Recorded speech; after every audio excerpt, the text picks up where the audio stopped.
जय श्री राम।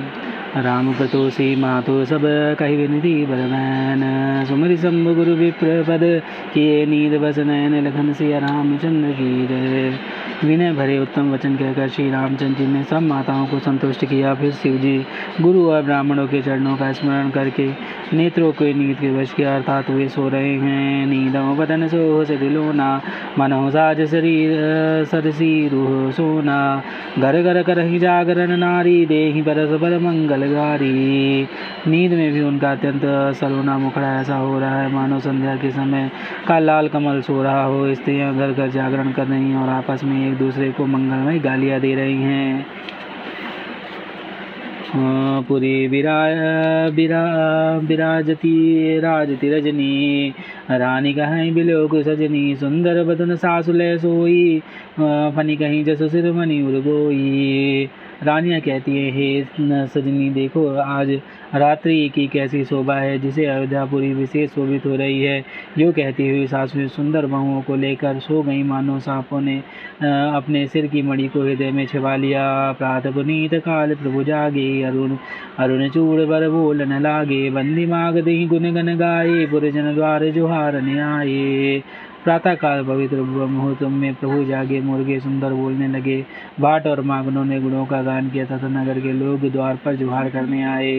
बंदी विप्र गुरु विदु माता पाई शीस मुदित सब भ्राता जा नहीं सादर बदन निहारे भूपति संग द्वार पगुधारे।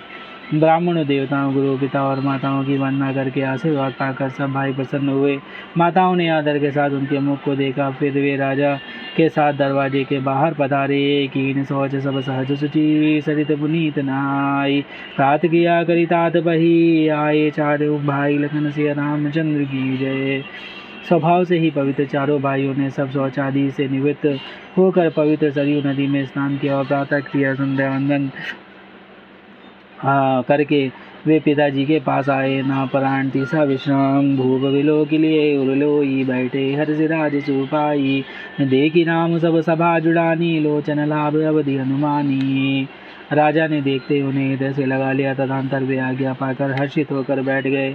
श्री रामचंद्र जी के दर्शन और नेत्रों के लाभ की बस यही सीमा है ऐसा अनुमान कर सारी सभा शीतल हो गई, अर्थात सपने तीनों प्रकार के ताप सदा के लिए मिट गए।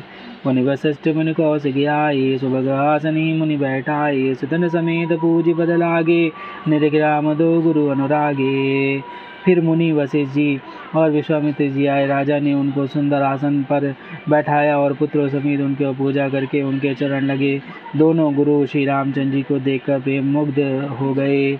कहाय वशिष्ठ धर्म इतिहासा सुनहि महिष सहित रनिवासा मुनि मन अगम गदी सुत गरनी मुदित वशिष्ठ विपुल विधिवरनी।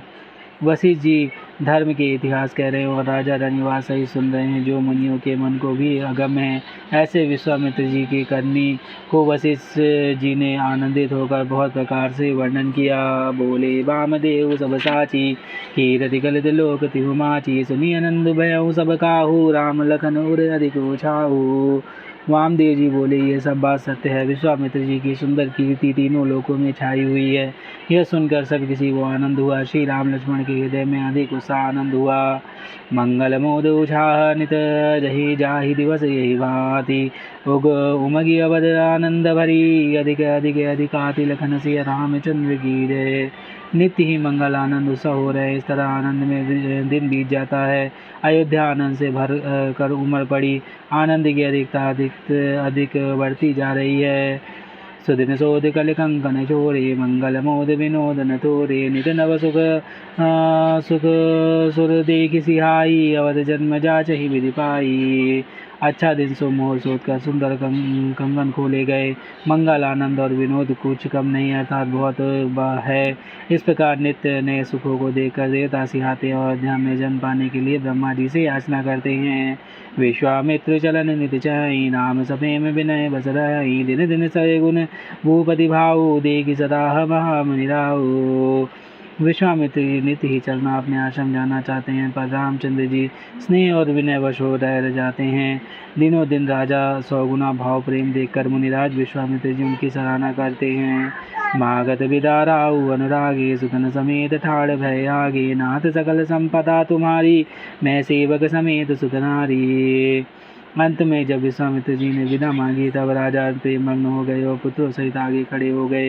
वे बोले, हे नाथ, यह सारी संपदा आपकी है, मैं तो स्त्री पुत्रों सहित आपका सेवक हूँ। करब सदा लजिकन पर छोहु, दर्शन देत रहब मुनि मोहु, अस कही राउ सहित सुतरानी, परहु चरण मुख आवन बानी। हे मुनि, लड़कों पर सदा स्नेह करते रहिएगा और मुझे भी दर्शन देते रहिएगा। ऐसा कहकर पुत्रों और रानियों सहित राजा दशरथ जी विश्वामित्र जी के चरणों पर गिर पड़े। प्रेम विलय हो जाने के कारण उनके मुँह से बात नहीं निकलती। दीनी असीस विप्र बहुवादी, चले न प्रीति रीति कही जाती, राम सपेम संग सब भाई, आय सुपाई फिरे पहुँचाई। ब्राह्मण विश्वामित्र जी ने बहुत प्रकार से आशीर्वाद दिया और वे चल पड़े। प्रीति की रीति कही नहीं जाती। सब भाइयों को साथ लेकर श्री रामचंद्र जी प्रेम के साथ उन्हें पहुँचाकर और आज्ञा पाकर लौटे। राम रूप भूपति भगति ब्याह उजाऊ आनंदु, जात सराहत बनहि मन मुदित, गादि कुल चंदु लखन सिया रामचंद्र की जय। गादी कुल के चंद्रमा विश्वामित्र जी बड़े हर्ष के साथ श्री रामचंद्र जी के रूप, राजा दशरथ जी की भक्ति, चारों भाइयों का विवाह और सबके उत्साह और आनंद को मन ही मन सराहते जाते हैं। वामदेव रघुकुल गुर ज्ञानी, बहुरी गादि सुत कथा बखानी, सुनि मुनि सुज सुमन ही मन राउ, बरनत आपन पुण्य प्रभाऊ। वामदेव जी और रघुकुल के गुरु ज्ञानी वशिष्ठ जी ने फिर विश्वामित्र जी की कथा बखान कर कही। मुनि का सुंदर यश सुनकर राजा मन ही मन अपने पुण्यों के प्रभाव को बखान करने लगे। बहुरे लोग राज सुभयऊँ, सुतन समेत निपति गह गयऊँ, जहाँ तहाँ राम ब्याह सब गावा, सुजस पुनीत लोक तिमुचावा। आज्ञा हुई थी, सब लोग अपने अपने घर को लौटे। राजा दशरथ जी भी पुत्रों सहित महल में गए, जहाँ तहाँ सब श्री रामचंद्र जी के विवाह की गाथाएं गा रहे हैं। श्री रामचंद्र जी का पवित्र सुयश तीनों लोकों में छा गया। आए ब्याहि राम घर जब ते, बसई आनंद अवध सब तब ते, प्रभु विवाह जस भयऊ छाऊ, सकही न बरनि गिरा नियाऊ। जब से श्री रामचंद्र जी विवाह करके घर आए तब से सब प्रकार का आनंद अयोध्या में आकर बसने लगा। प्रभु के विवाह में जैसा आनंद उत्साह हुआ उसे सरस्वती और सर्पों के राजा शेष जी भी नहीं कह सकते। कवि कुल जीवन पावन जानी, राम सियई जसु मंगल खानी, तही ते मैं कछु कहा बखानी, कारण पुनीत हेतु निज मानी। श्री रामचंद्र जी के यश को, कवि कुल के जीवन को पवित्र करने वाला और मंगलों की खान जानकर इसे मैंने अपनी वाणी को पवित्र करने के लिए कुछ थोड़ा सा बखान कर कहा। निज गिरा पावनी करन कारण, राम जसु तुलसी कहो, रघुवीर चरित अपार बारिद, पारु कवि को नहो, उपवीत ब्याह उछा मंगल, सुनि जो सादर गावही, वैदेही राम प्रसाद ते, जन सर्वदा सुख पावही। अपनी वाणी को पवित्र करने के लिए तुलसी ने राम का यश कहा, नहीं तो श्री रघुनाथ जी का चरित अपार समुद्र है, किसी कवि ने उसका पार पाया है। जो लोग यज्ञ पवित्र और विवाह के मंगलमय उत्सव का वर्णन आदर के साथ सुनकर गावेंगे, वे लोग श्री जानकी जी श्री रामचंद्र जी की कृपा के सदा सुख पावेंगे। श्री रघुवीर विवाह जे सबे में गावहीं सुनहि, दिन कहूँ सदा उछाऊ मंगल यातन, राम जसु लखन सिया रामचंद्र की जय। पवन सुत हनुमान की जय। श्री सीता जी और श्री रघुनाथ जी के विवाह प्रसंग को जो लोग प्रेम पूर्वक गाएंगे सुनेंगे, उनके लिए सदा उत्साह आनंद ही उत्साह है, क्योंकि श्री रामचंद्र जी का यश मंगल का धाम है। मास पारायण 12वां विश्राम।